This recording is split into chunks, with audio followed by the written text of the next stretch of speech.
কিরকম হয়েছে ইয়ে ঠিক আছে গোড়া একটু যাইবে দিয়ে গোড়া যাবে হ্যাঁ দেখো আবার দেখো আবার দেখো দেখো বাস ঠিক আছে ঠিক আছে বান্ধ বান্ধ বান্ধ বান্ধ বান্ধ বান্ধ বান্ধিয়ে না সে তুমি কাটলো কাটলো কাঠ খারাপ আছে খুঁটি নাও খুঁটি খুঁটি দাও চিকনিগুলি দাও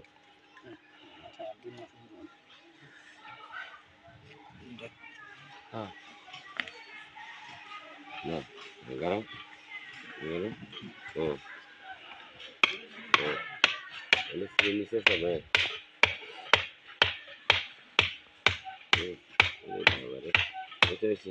এতে ব্যাক হয়ে গেছে এটা হ্যাঁ এরকম হলে গেল সুতো দাও বন্ধ সুতো দাও